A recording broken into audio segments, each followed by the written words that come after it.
It's Thursday. It's 8:15 in the morning. It's the 29th day of February 2024. That's right. It's leap year. It's a day that happens only once every 4 years. How weird is that? Weird, wonderful, wacky, scary, bizarre things happen on leap year, including Dagger, Heart, Beats. I feel like I'm like a giant robot. Heartbeat.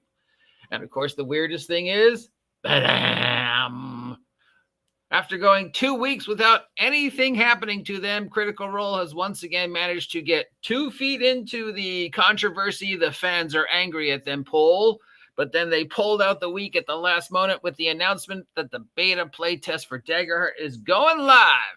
Badam, badam, badam. So let's take a look at all the Critical Role Daggerheart stories for anybody who cares. First off, this week's numbers on the Twitch.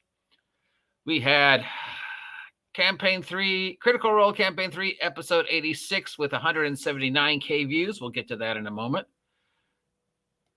On the YouTube, we had Myths Season 3, Episode 2 with 18K views. Guys, just let it go. Just stop it. Critical Role Campaign 3, Episode 86 with 235K views. And Myths Season 2, Episode 3 with 10K views. Again, guys, just stop it. Just drop Myths and focus on Daggerheart. All right, so first, the double-decker shotgun to the face of bad news in regards to our friends at Critical Role. And then moving on to the good-ish news. So once again, Critical Role has managed to find themselves in the controversy pool because, God forbid, they can't go an entire month without their fans getting upset about them. So we've got the fans upset with Campaign 3. Campaign 3 numbers are dropping on a weekly basis. Comicbooksheet.com is covering this almost weekly. Fans are upset with Campaign 3 and the fact it's taking so long to resolve. And how dare their characters not act like the way I, the fan, want them to? And how dare they not live up to the unbelievably inappropriate and unattainable expectations that we, the fans, have placed on them? So, yeah, Campaign 3 has gone on a little longer than fans would have liked, and it's not doing what fans wanted it to do, and the characters aren't acting in the way the fans want them to act, and they're just sort of being, I don't know, a normal D&D group, having normal D&D group fun and normal D&D group issues. So pretty much this is, okay, it's not what you, the fans, want, and they're not resolving it in the speed that you fans want, and they're not living up to the fans' expectations, but it seems like, this is sort of just a game of normal game ship, and when normal games happen with normal game ships, things tend to get burnt out. Sometimes stories don't work well. Mercer has even admitted that he's completely lost track and control over the story, and he's not sure he can get it back. What? Mercer Railroad have a pre-scripted story? That would go against everything people have said about Critical Role. Mercer admitting he has a pre-scripted story and things aren't going and according to the script, and he doesn't know if he can get back control on it. Wow. So wait, is that Mercer admitting it's scripted for the third time? Anyways, the fans are upset about that. Also, the fans are upset about the fact that Critical Role is doing nothing about the situation in the Middle East over with Israel and Gaza and all that stuff. Mind you, their charity has donated quite a lot of money to various charities that are over there. They post it on their blog site all the time, but the fans want them to talk about it during the show. The fans want them to, interrupt the show at regular moments to talk about the situation in the Middle East and how Critical Role takes a stance on it. There absolutely is no reason why they should that. I can't think of any other equivalent situation that would be like, I don't know. I mean, and Kirkpatrick took the knee. Remember how everybody got upset about that? How dare you interrupt a football game with your personal politics? That, you're watching an episode of, I don't know, what's another live scripted show? Survivor. or Kardashians or American Pickers, and suddenly just for no reason whatsoever, or pro wrestling, and then just, I'm watching, and oh, there she's singing, and then suddenly they just stop and start talking about a political. They don't owe you anything.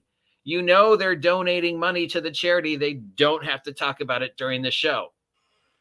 All right. Okay, enough with the nonsense. Daggerheart public open beta test has been announced. It starts March 12th. They have a new official Daggerheart site called Daggerheart.com. Links down below. You can go to this site and sign up for the playtest. It will be public open beta. Learn more. Daggerheart, what is it? We know what it is.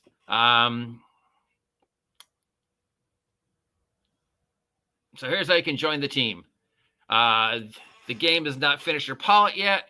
If you're over 18, this will be online. There will be a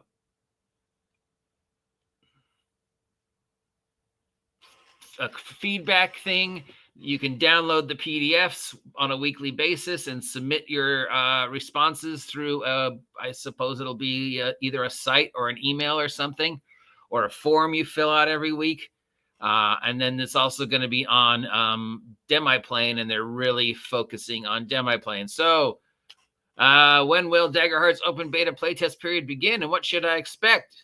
March 12th, PDF materials will be available on this site, also on drive-thru. I'm assuming they're free. They are also going to be on the Daggerheart Nexus on Demiplane, which will have a character creator up. I've already signed up, so we can review that. We can encourage you to run Daggerheart as much and share feedback with us through the surveys.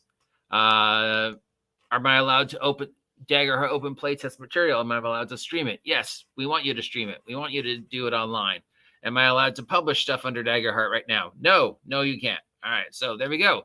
There will be PDFs online. I'm assuming they're going to be free, but I'm not sure.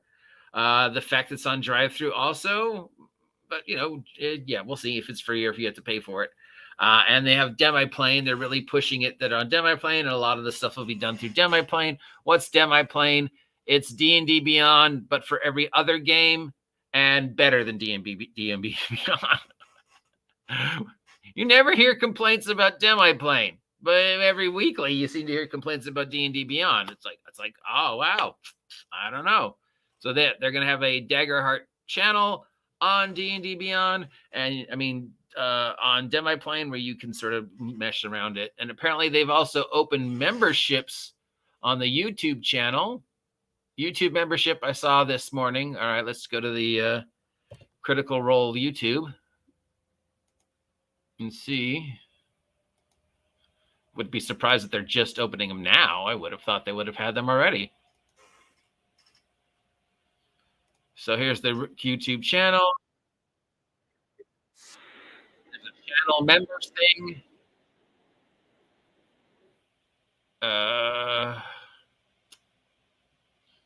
Community.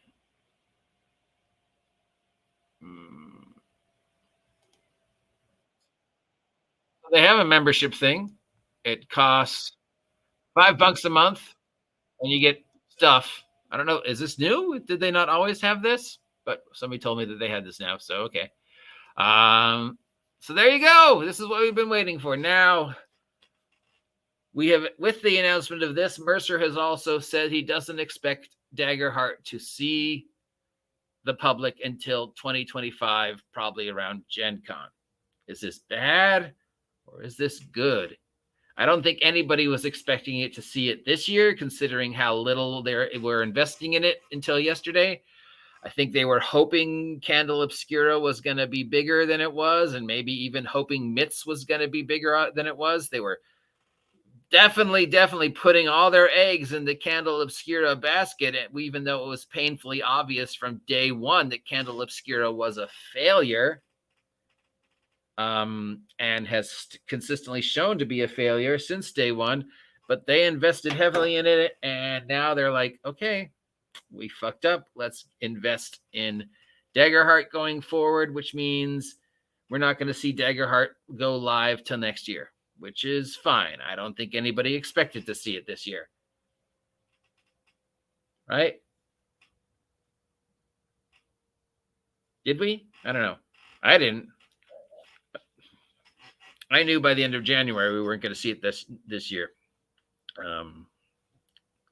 I was hoping, but I knew. So here we go. Now we enter into the speculative future section of the broadcast. It's February 29th. It's leap year, so we can do things like that, messing around with time travel. Let's move forward a year till 2025 and see what the battle plan should be in regards. So really, it depends upon how Darrington Press plays the product line and how the fans respond, because it's no question that right now the fan base is pretty torn, disappointed with Candle Obscura, disappointed with Campaign 3, numbers are dropping, sales are dropping. Critical Role is going into the end of their first quarter for 2024, not looking great. So they need to get the fan loyalty back. They need to get those numbers back.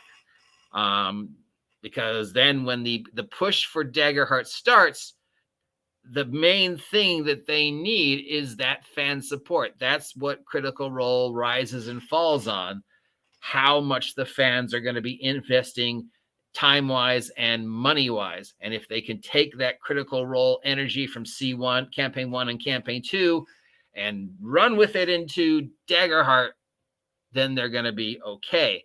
They will definitely come out strong. It just, again, depends upon how they run it and how they market it. Coming out in 2025 is 80% good, because it gives 2024 D&D time to stumble and fall, and it gives them time to see how people are reacting to 2024 D&D and how people are reacting to Tales from the Valiant and how people are reacting to everything else that's going on this year, so that when 2025 comes around, they know how to manage their advertising and manage how they're going to manipulate the impact of Dungeons and Dragons. If they play their cards right, they'll be as big, if not bigger, than Pathfinder was when 4E stumbled and fell. And I think that's what you need to count on if you're Darrington Press, is that 2024 Dungeons and Dragons stumbles and falls, and then they're there 2025 to pick up the pieces, much the same way Paizo was when D&D 4E stumbled and fell. Paizo stepped in and said, hey, give us a chance, and proved to be bigger than D&D for several years. Same thing here. If 5e stumbles and falls, and if the fan base loses their loyalty and looking for something else, Critical Role has the wherewithal to go, hey, look at us, look what we're offering, and it's just now available, and we're going to charge you less. And then that depends upon, do the fans go, but I already have Tales for the Valiant? Do the fans go, I don't really need a new game. I've been playing 5e for 10 years. I don't need a new game. In fact, didn't you just tell me, Jeremy Crawford, I don't need a new game? I don't know. Seems like whatever. I don't. So, and if my choice is D&D 5e that I have, D&D 5e through Tales from the Valiant, or whatever the fuck Daggerheart is, well, then I'm going to go with what I know. So again, it comes back to, how do Mercer and Darrington Press run this, and how do they get the Critical Role fan base behind them? Because that's what matters, right? That's what matters. Daggerheart could be the worst piece of shit game to ever come out since Fatal, but it won't matter if they have that fan base energy behind it, because the fan support has nothing to do with the quality of 5e and everything to do with the production of Campaign 1 and Campaign 2. And once that fan base falls off, like in Campaign 3, again, it doesn't matter that they're playing 5e. It has nothing to do with what system they're playing, but everything to do with that fan investment and that fan money, that $9 million that they got to make Vox Machina and Mighty Nine. And all the Etsy stuff and all the unofficial merch stuff and all the money they spend on stickers and stuff and the convention stuff, all that revenue and all that fan energy, they need to get that behind Daggerheart. So when Daggerheart comes out in 2025, it can suck up all the critters who are, hangers on to 5e and go take that energy and bring it over here to Daggerheart. Look what we've done with Daggerheart. Now, the best way to do this is finish off campaign 3 as quickly as possible. Start doing Daggerheart live playtests, as well as, us who are going to do live playtests. And then start campaign 4. And campaign 4, you start with either Daggerheart and slowly show them how Daggerheart works, or you start with 5e as we know it and slowly convert to Daggerheart so we see how the characters translate. So the 5e fans go, oh, I can still do what I want to do with Daggerheart, and I'm taking my energy away from the Wizards of the Coast and putting it onto this because I'll buy this. And even if I don't ever play it, I'll buy this because I'm still a Critical Role fan. And I'll buy these cards because I'm still a Critical Role fan. And I'll buy this merch because I'm still a Critical Role fan. That's what they need. If they can do that, they fucking kick ass in 2025. If they can't do that, well, then they break even in 2025. I mean, I don't think it can be worse than Candle Obscura. I think the excitement level and the fan base level and the fact that it's fantasy, and if they make campaign 4 Daggerheart, best case scenario, they kick ass. They sell as well, if not more than 2024 D&D, and they take that Critical Role energy away from Wizards of the Coast over to here. Most likely scenario, they break even. Worst case scenario, because of the bad will of campaign 3, because of the bad will of Candle Obscura, and because of apparently the bad will because of the politics, the fan base abandons them, or at least is not what it was, and then Daggerheart undersells. At least that's what I think. Am I right? And am I wrong? I don't know. It's such a nebulous glob of silly putty because everything depends on the fan base. And the fan base is fickle. So we'll see. They definitely need to end campaign 3 and start doing some kind of push behind Daggerheart now that's announced. Anyways, the beta goes live on March 12th, which is a Tuesday. It's not a holiday or anything, but it's the anniversary of Critical Role, I believe. It'll be free on this site. I think it's free. I don't think they'll do a paid beta like the Marvel did. It'll also be on Demiplane. It's pretty obvious they're pushing to have it on Demiplane. That is not a bad thing. Demiplane, from the 2 seconds I've messed with it already, I'm like, this is better than D&D Beyond. Just being able to make the account was so much easier than when I made my D&D Beyond account. I was like, oh, okay. You win without even trying. Let me know what you're thinking. Is this going to be a thing? Are you going to sign up for it? Are you not going to sign up for it? Of course I'm going to sign up for it because I want to review it with you guys and make fun of it. Anyways, thanks again, Critical Role. Hey, remember, I'm a neighbor. I'm literally only a few miles away from Calabasas, so support me, and we'll see you soon. Ba-dam! Daggerheart!